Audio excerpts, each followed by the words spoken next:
Hi everyone, I am back with another video in the Dragon series. This series is almost over. I'm trying to cover some basics, but keep on sending in your questions because I'm going to be making a bigger course. Well, I'm still kind of finishing it, but it is already there. You can already pre-register for the course and you can find more information in the description. But the question that I got a little bit ago is this one.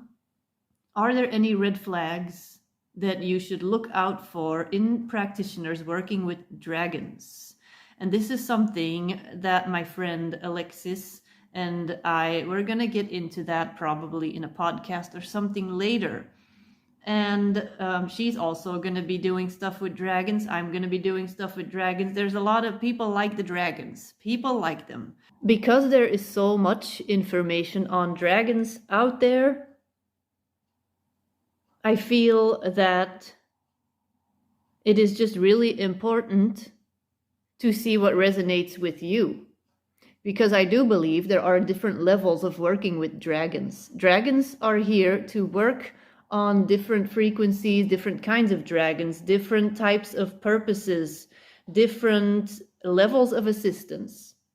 There are some dragons that are really going to be working with people on deeper levels, that are going to be more like your allies in your life, in your work, that are going to be more than just a simple spirit guide. And then there are going to be people that are going to have dragon guides that are simply going to be guiding them in some aspects of their life.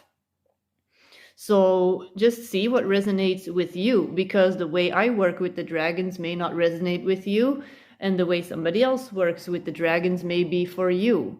But there are specific roles as well. There are, in the story that I've channeled, you will be able to read, if you've read that story, about the spiritual dragon knighthood of Atlantis, which really is a galactic dragon knighthood that comes from the stars, from way beyond anything that was ever here on planet Earth, and that was just reestablished in Atlantis with different roles, such as dragon oracles, dragon knights, dragon magicians, different ways, dragon riders, different ways of working with the dragons require different practitioners.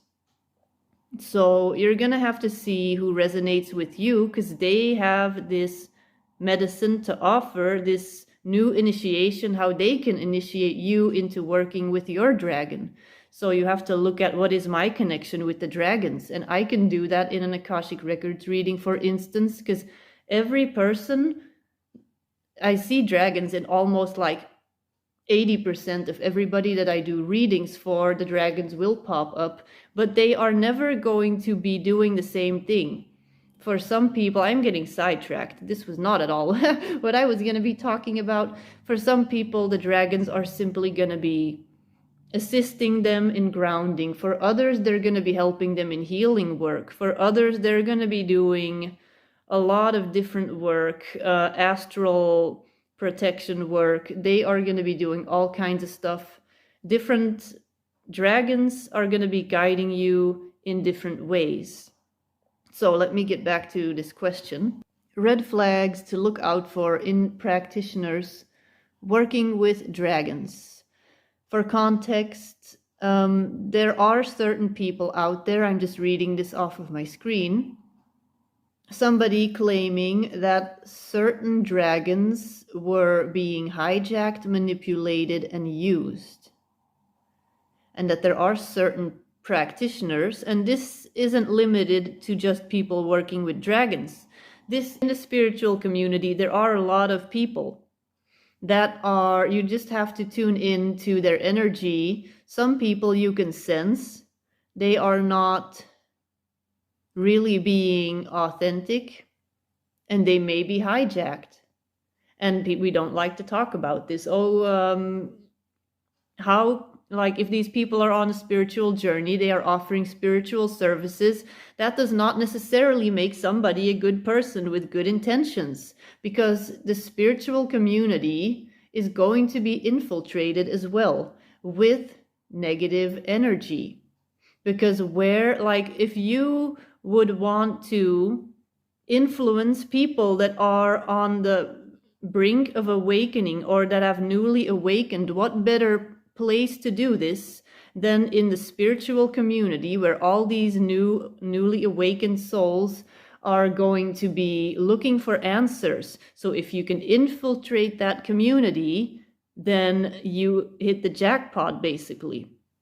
But back to the dragons. So there are people that are claiming that certain dragons were hijacked, manipulated, all of that stuff.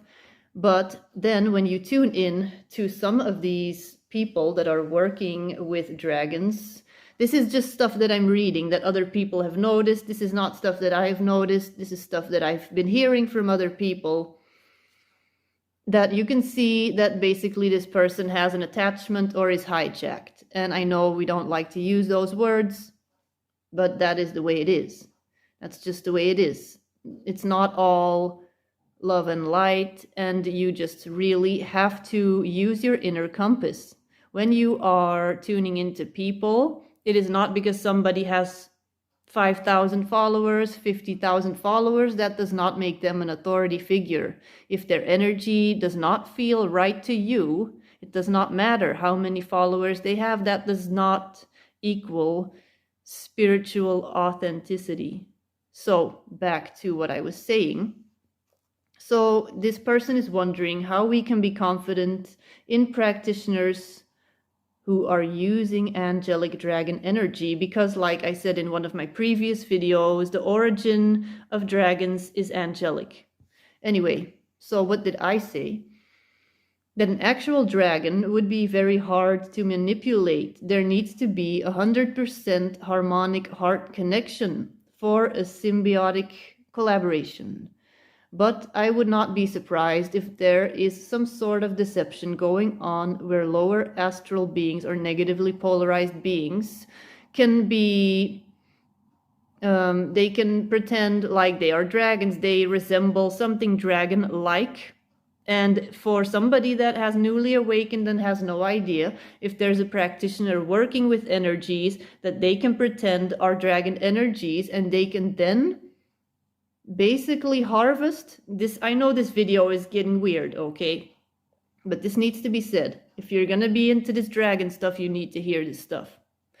There's gonna be energies that people are using that are actually harvesting technology, where you are giving your power away. And when you are going to be looking for somebody that is going to be connecting you to your dragon, that person wants you to fully become the best version of yourself, wants you to be fully connected to your dragons, to your dragon guide, multiple dragons, I don't know, so that you can work together with this dragon and do even more, like basically what Jesus said, all the things that I do, you can do an even better, or you can do even greater things. Anybody that works with dragons is connected to Christ consciousness and wants you to do so well that they are going to be looking at you like, whoa, you are doing this way better than I could ever do it. That is what any person wants for the people that they work with, regardless of dragons, or other whatever.